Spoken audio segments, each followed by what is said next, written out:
During the Bush years, the Republican Party tried desperately to privatize Social Security and put it into the hands of Wall Street bankers. This idea was sold to the public by telling them that the system was broken and that it would soon be running out of money. That talking point didn't fly with the American public, but that hasn't stopped the attacks on Social Security, a program that actually works but really does need some help. I have attorney Seth Katz with me now to tell us what's happening. Seth, we had to listen for years to being told that, one, Social Security is on the verge of bankruptcy. Any day now, this fund is going to run out of money. So the best thing that we could do at the moment, and this was, back in 2004, 2006, would be to privatize it.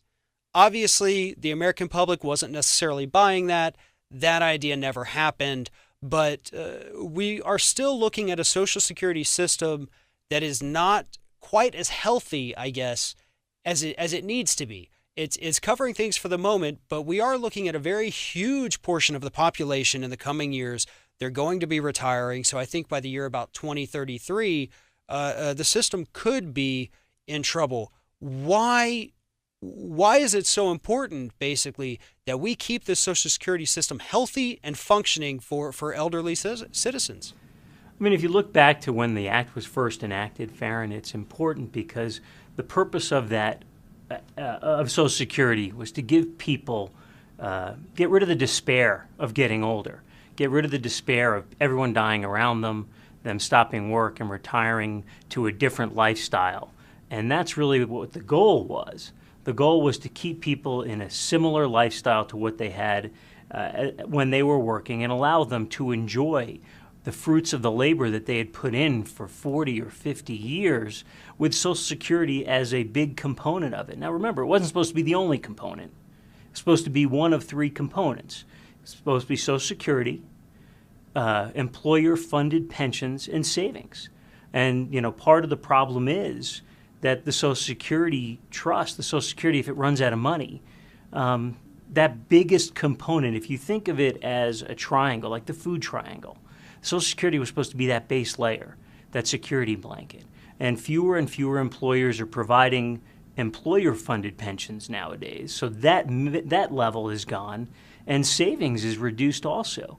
Wages are down, savings are down. I mean, there's a statistic, a survey that was done. More than half of Americans today have less than $10,000 in savings. So the need for Social Security and the need for that trust to be healthy is really vital to our aging population. And from about the mid-1930s up until the year 2000 was essentially considered what they call the golden age of retirement. That's back when we did have employer pensions that were, fairly decent. We had, many years of great stock market, so those pensions were able to grow. We had a steady stream of Social Security, and believe it or not, people were actually making enough money to where they could put some aside for retirement. So that is, as you pointed out, that's what they called the three-legged stool. And then we went to the pyramid with Social Security as the base, and now it's essentially being called, there's a great new book called Social Security Works. It's called the pogo stick because there's only the one component, and that is Social Security. And at this point, I believe the latest numbers I had seen here was that it's less than $12,000 a year for a single person over the age of 65. So when you get Social Security, this is less than $1,000 every month. And most of the population lives on less than $2 a day. But with inflation, with the cost of everything going up, less than $1,000 a month for senior citizens who most of them are on prescription drugs, most more than one. I don't see how we can continue to treat elderly citizens like this and expect them, to look forward to retirement. It's basically work until you die at this point. Yeah, and you know what? That's a very good point. Those are the people that built the country. Those were the laborers that built everything that this country relies on. And now, if we don't do something, the country will be turning their backs on them. So something has to be done. The question is, how do we fix the system that will either break, if it's not already broken, or just run out of money? And that actually is a great question, especially because right now we have this new Republican leadership in Washington, and in the House, he's not the majority leader, he's not the speaker, but Paul Ryan pulls a lot of sway. He's a major opponent of Social Security, big on budget, just cut. So with this new Republican Paul Ryan-led effort to cut everything under the sun and just say, look, elderly people should just keep working, and then eventually they drop dead and we bury them.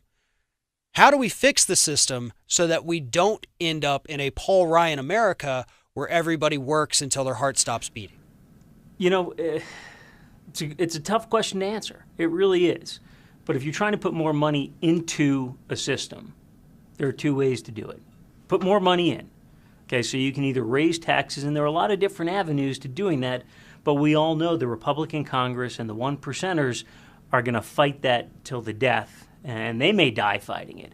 But there are ways to do that. I mean, right now, people who earn more than $117,000 this year, up a little bit from last year, will only pay Social Security tax on the first $117,000. So if you make $200,000 a year like the one percenters, you're not paying Social Security tax on that second amount. So there are different ways to do it. You could either raise the amount from 6.2, which most Americans favor, because it's going into their own pocket. It's delaying.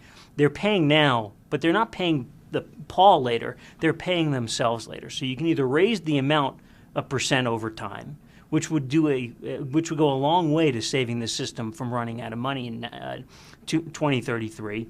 You could tax the full income. So instead of stop paying the tax at $117,000, let the millionaires and the billionaires pay it on their full income. Okay, so those are two options.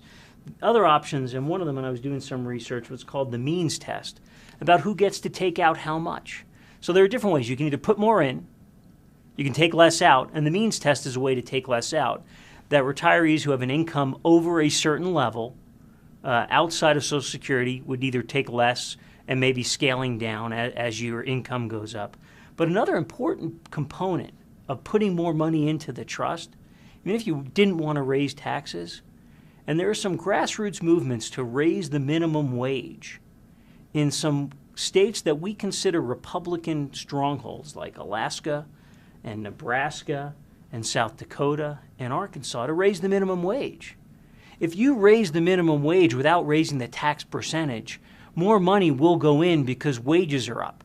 If there are ways to raise wages across the board, not just minimum wage, that would even further the funding of Social Security and really allow the American people, the elder Americans, that we have an obligation to help live at least above the poverty line. You know, that actually is a fantastic point. It's not one that I had heard of, but you know, when you sit there and you think about it for a minute, it makes perfect sense, because the Social Security tax right now is a little over 6%. So for every dollar you make, you're paying 6 cents, a little bit more, into the Social Security fund. So if you raise that minimum wage from $8 to $15, you've almost doubled the amount that one worker pays into Social Security per hour of work every day. That's brilliant. And that's one of those situations where it's an everybody wins situation, and it's so smart and so common sense that I don't think it will ever take off. I hate to say that. It seems so negative. But when you hear smart ideas, I mean, and this is one that really has just kind of floored me, because it's like, it's a duh moment. You hear that and you're just like, oh my God, that is brilliant. And unfortunately, I kind of feel like brilliant ideas don't even have a place in our political discussion anymore. And unfortunately, that is a shame. But Seth, we're out of time. Brilliant ideas. And thank you so much for telling us this story today. And thank you for all that you do. Thanks, Farron, and Happy New Year.